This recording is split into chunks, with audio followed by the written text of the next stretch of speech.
Hello, car lovers driving the 2022 Ford Mustang Mach E. This is the California edition. What to say about this vehicle? I tried it about a year ago. Ross already brought me this vehicle, and I thought it was really good. However, we've tried a lot of its rivals since. It's relevant to try it again and try to place it there amongst its rivals.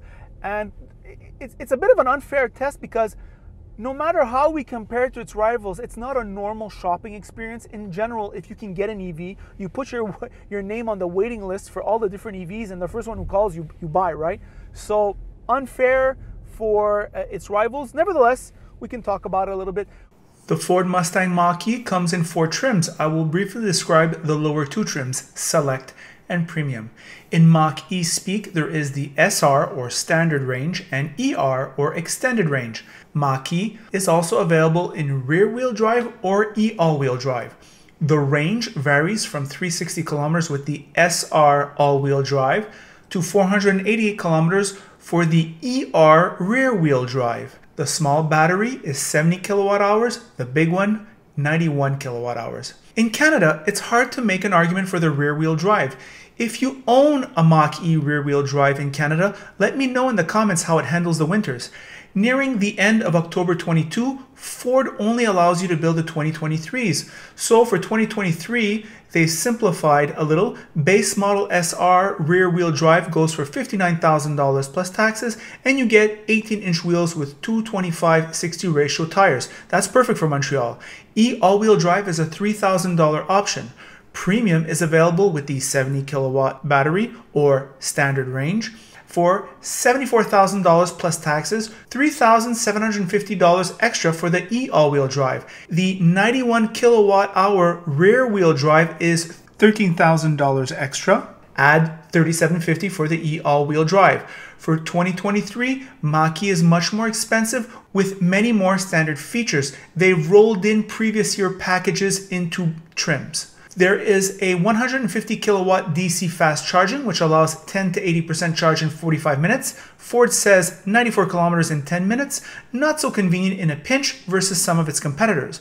What does home charging look like? On the 240 volt with a 48 amp charging station, it is 45 kilometers per hour for the rear wheel drive, 32 kilometers an hour when you have the 32 amp charging station. Both should suffice for the overnight charge. Of note, the qualities of Ford Mach E is the quiet and comfortable ride, the space, the feeling of luxury, 428 pounds of torque with the all-wheel drive, and the B&O sound system. We're going to start with the exterior styling. I find the exterior styling is okay. They're trying to look like crossovers, but what they really are is sporty looking station wagons, if you want, and that's what it is. I don't like the white mags. I find it's I don't know, it doesn't look very good. But then again, there's a lot of customization possible with the Ford Mustang Mach E. That's all I have to say about the exterior styling. The rear trunk, really, the roofline cuts into the room for the trunk. So there's that to think about if you're going to haul a lot of stuff. Having that said, when you lower the seats, you can pretty much drag anything you want. On the inside, though, this is where Ford Mustang Mach E is strong, I think.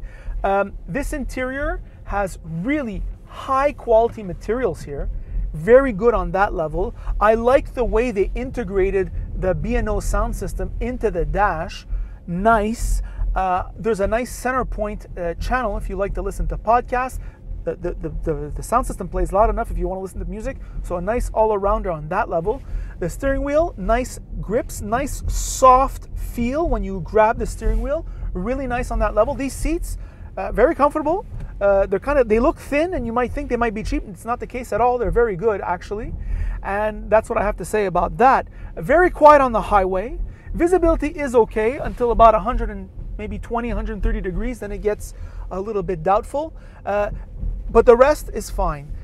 In terms of the drive, very quiet on the highway. It's got a well-planted, well-sorted suspension. I'm driving here in the Montreal Trail, fine, no problem on that level. Of course, the main mission of this vehicle is, of course, urban driving, suburban driving. You don't want to go on vacation with these, right? You don't want to have to charge these up on the go. You need a charging station at home to enjoy these vehicles, right? You live in the suburbs, you work in the city, you have a 150 kilometer commute perhaps. You can charge your vehicle overnight. This is where this vehicle is very strong. And of course, the regenerative braking is where it is strong, right? I can feel it right now. Ross has it on one pedal driving. He loves that stuff. Me, not so much. But nevertheless, it does recharge everything. We're hardly using any battery. I've been driving around forever, and it seems the battery won't go down. This is ideal driving conditions. The AC is not working. The heating's not working. So that's what I have to say about that. Speaking about heating, the first year model, apparently they had heating. You had to really jack up the heating to get some heat. Also, it affects the range of the battery, the extreme cold of Canada, right? When it's minus 20, you're looking at perhaps a 50% range penalty, so it's something to think about. But that does speak about the efficiency of the battery, right? Because they can't get the heat from the battery. They've got to use energy to create the heat. A good thing about driving an EV vehicle in Quebec is it is powered by Hydro-Quebec, right? It's one of the things we do well, I guess, along with desserts. And so the money stays in province, which is nice. It doesn't flow out. Lots of competitors, this vehicle. I think where this vehicle punches a little bit above its weight class, I think, is with the brakes. The brakes are very good. And the general interior quality. This infotainment, very nice. It looks very good. However, it's super complicated to use. I just don't enjoy using it. Kind of contrary to the Ford Sync that we're used to. That's one of the easiest in class. I was looking for the vehicle settings before. It was like hidden in the top right corner. It was a mess. But apart from that, very good. This digital dash here looks small. You think that they cheaped out, but they didn't. It's actually very good. So pretty good on that level. I think that's where Ford is strong as the interior. And those are my thoughts on the Ford Mustang Mach E. By the way, if you like this video, like it. If you don't like it, don't like it. And if you really like it, well then of course you should subscribe. And that is it.